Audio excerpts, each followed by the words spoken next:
சங்கர ஜெய ஜெய சங்கர. நம்ம பெரியவா channel subscribe பண்ணுங்க.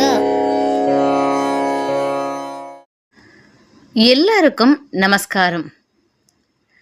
நம்ம ஆத்து பெரியவா யூடியூப் சேனல் மூலமாக இன்னைக்கு ஒரு புதுமையான தகவலை தெரிஞ்சுக்க போகிறோம். அநேகமாக இது எவ்வளோ பேருக்கு தெரியுன்றது எனக்கு தெரியல. ஆனால் எனக்கு தெரியாத ஒரு தகவல், நான் படித்து தெரிஞ்சின்ற ஒரு விஷயத்தை இன்றைக்கி உங்ககிட்ட ஷேர் பண்ணிக்க போகிறேன். புனிதமான நதி அப்படின்னு சொன்னாலே கங்கை நதி தான். கங்காதேவி பகீரதனின் தவத்தினால் பூமிக்கு வந்தா. கங்கா நதிக்கு நிறைய பெயர் இருக்கு. ஆதிசிவன் ஜடாமுடியில் தரித்தது கங்கையை தான். கங்கைக்கு எவ்வளவு பேர் இருந்தாலும் ஜானவி அப்படின்னு ஒரு பேர் இருக்கு. இது வரைக்கும் எனக்கு தெரியாது, படித்து பார்த்து நான் தெரிஞ்சிட்டேன். இந்த ஜானவி அப்படின்ற பேர் கங்கைக்கு ஏன் வந்தது அப்படின்னு தெரியுமா?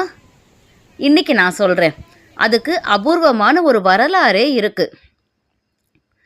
கங்கை நதிக்கு 1000 பேர் இருந்தாலும் ஜானவின்ற பேருக்கு என்ன காரணம்? விண்ணுலகிலிருந்து பூமிக்கு வந்த கங்கை ஒரு முனிவரின் மகளாக ஜானவி அப்படின்ற பெயரில் மாறினா. இது எப்படி தெரியுமா? சொல்கிறேன்.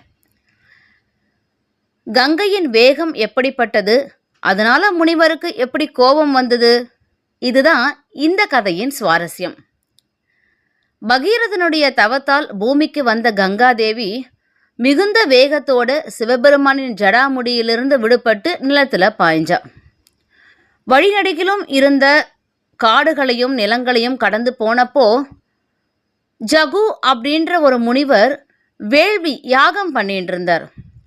அவரோட யாக சாலைக்குள் புகுந்த கங்கையோட பிரவாகம் முனிவரோட வழிபாட்டு பொருட்களையும் ஆசிரமத்தையும் அடிச்சுண்டு போயிடுத்து. இதனால ஜகு முனிவருக்கு கோபம் வந்துடுத்து. தன்னுடைய தவ வலிமையினால பொங்கி எழுந்து ஆர்ப்பரிச்சு வந்த அந்த கங்கையை ஒரே மடக்கா குடிச்சிட்டார். ஆறு மறைஞ்செடுத்து கங்காதேவி மறைஞ்சிட்டா அப்படின்றத பார்த்து ரொம்ப அதிர்ச்சி அடைந்த பகீரதனும் மீதி பேர் எல்லாருமே ஜகு முனிவர்கிட்ட போய் கங்கையை மீண்டும் விடுவிக்கணும் அப்படின்னு வேண்டினான். முனிவர் மனமிறங்கி தான் குடிச்ச அந்த கங்கை நீரை தன்னுடைய வலது காது வழியா மறுபடியும் பூமியில பிரவாகமா ஓட செய்தார். முனிவரோட உடலிலிருந்து வெளிவந்ததுனால கங்கை அந்த ஜகு முனிவரின் மகளா கருதப்பட்டா. தேகத்துல சரீரத்திலிருந்து மறுபடியும் உற்பத்தி ஆனதுனால மகளா பாவிக்கப்பட்டு ஜகுவின் புதல்வி அப்படின்ற பொருள் தோன்றி அதனால ஜானவி அப்படின்ற பெயர் கங்கைக்கு வந்தது. ரொம்ப ஒரு வித்தியாசமான ஒரு புதுமையான வரலாறு இல்லையா இது?